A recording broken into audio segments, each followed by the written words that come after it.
दोस्तों, गोल्ड के अंदर आज भी तेजी बन रही है और इसका मुख्य कारण यही है कि रशिया ने कल यूक्रेन के ऊपर मिसाइल से अटैक किया है।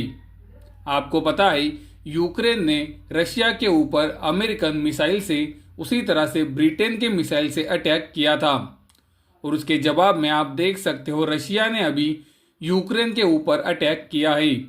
तो ये जो वॉर एस्केलेट हो रहा है उस वजह से गोल्ड के अंदर लगातार तेजी बन रही है। हमने आपको हमारी प्रीवियस वीडियोस के अंदर ये बताया था कि गोल्ड के अंदर एक बहुत ही अच्छी गिरावट आई है, तो यहाँ से गोल्ड के अंदर उछाल आ सकता है। बहुत लोगों ने हमें कमेंट करके बताया कि आपने उछाल के बारे में कभी भी नहीं बताया।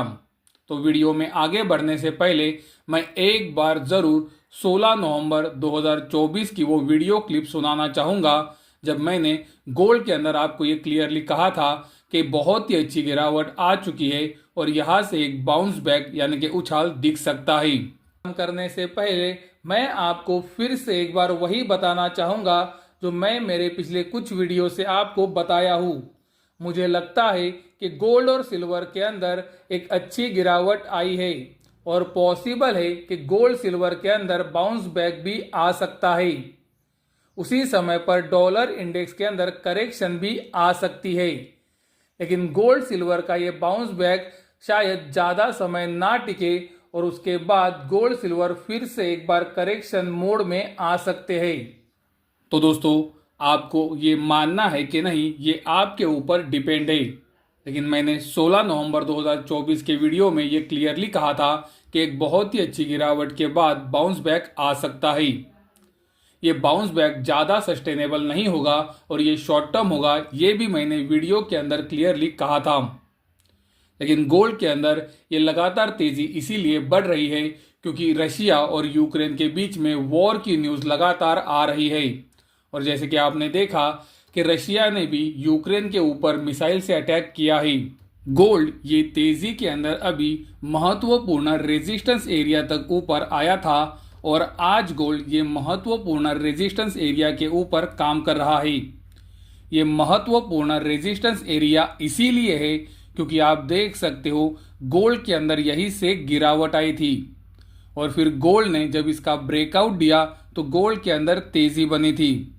फिर यही एरिया जब इलेक्शन के बाद गोल्ड ने नीचे की तरफ तोड़ा तो गोल्ड के अंदर फिर से एक बार गिरावट आई थी और गोल्ड अभी यही महत्वपूर्ण रेजिस्टेंस एरिया के ऊपर आज काम कर रहा है।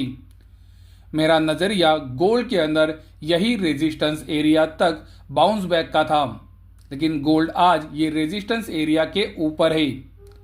आप सबको पता होगा कि जब भी ब्रेकडाउन्स आते हैं, ब्रेकडाउन्स ज़्यादातर समय रीटेस्ट होते हैं और मेरा नज़रिया भी ये ब्रेकडाउन रीटेस्ट का था, लेकिन गोल्ड आज इन लेवल्स के ऊपर काम कर रहा है और इसका कारण भी मैंने आपको पिछले 2 से 3 वीडियो से लगातार बताया है, जहां पर हमने रशिया और यूक्रेन की लगातार आ रही वॉर न्यूज़ के बारे में डिस्कशन किया है, जहां पर मैंने आपको ये क्लियरली बताया है कि गोल्ड सिल्वर की कीमतों को ये लगातार आ रही वॉर न्यूज़ सपोर्ट करेंगी। गोल्ड के अंदर अगर गिरावट आनी है तो गोल्ड को अभी ये महत्वपूर्ण रेजिस्टेंस एरिया जिसके ऊपर अभी वो खड़ा है उसके नीचे आकर क्लोजिंग देनी पड़ेगी। सिल्वर की कीमतों के ऊपर गोल्ड की तेजी का ज़्यादा बड़ा असर नहीं दिख रहा है। जब से ये वॉर की न्यूज़ लगातार आ रही है, आप देख सकते हो सिल्वर एक ही रेंज के अंदर कंसोलिडेट हो रहा है और गोल्ड की कीमतों में बहुत ही अच्छी 4 दिनों में बनी तेजी के बावजूद सिल्वर के अंदर उतनी तेजी नहीं है। ये तो सरप्राइजिंग है कि गोल्ड लगातार ऊपर जा रहा है लेकिन सिल्वर उतना ऊपर नहीं जा पा रहा है। तो आप अगर सिल्वर के अंदर काम करते हो तो आपको गोल्ड के ऊपर ध्यान ज़रूर रखना चाहिए क्योंकि गोल्ड के अंदर एक बहुत ही अच्छी तेजी पहले ही बन चुकी है।